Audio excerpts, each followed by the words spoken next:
कसैले चाहिँ सवारी साधन चाहिँ चलाइरहँदाखेरि लापरवाहीपूर्वक सवारी साधन चलाउनु भएको छ, त्यस्तै गरी चाहिँ नो पार्किङ एरियामा पार्क गर्नु भएको छ या कसैलाई चाहिँ डिस्टर्ब गरेर चाहिँ पार्क गरिरहनु भएको छ भने त्यस्ता किसिमका चाहिँ फोटोहरू भिडियोहरू चाहिँ अहिले हाम्रो सामाजिक सञ्जालहरूमा विभिन्न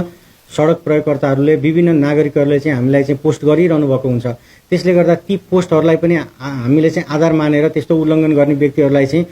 कारबाहीको दायरामा ल्याएका छौँ र सरदर हामीले चाहिँ 250 भन्दा बढी चाहिँ कारबाही चाहिँ दैनिक त्यस्तो किसिमको फोटो भिडियोलाई हेरेर पनि हामीले कारबाही गरेका छौँ। र अब विशेष गरी अहिले नागरिकहरू यति धेरै सचेत हुनुभएको छ, यति धेरै सजग हुनुभएको छ, हरेक नागरिकहरू चाहिँ ट्राफिक नियमप्रति चाहिँ एकदम संवेदनशील बनिदिनु भयो र ट्राफिक नियम चाहिँ पालना गर्नुपर्छ भन्ने चाहिँ एकदम आत्मसात गरेर चाहिँ यस्ता किसिमका चाहिँ गतिविधिहरूलाई एउटा गलत गतिविधिहरूलाई चाहिँ एउटा चाहिँ ट्राफिक नियम उल्लङ्घन विरुद्धका गतिविधिहरूलाई चाहिँ हामीलाई जानकारी गराइदिनु भयो भने त हामी चाहिँ एकदम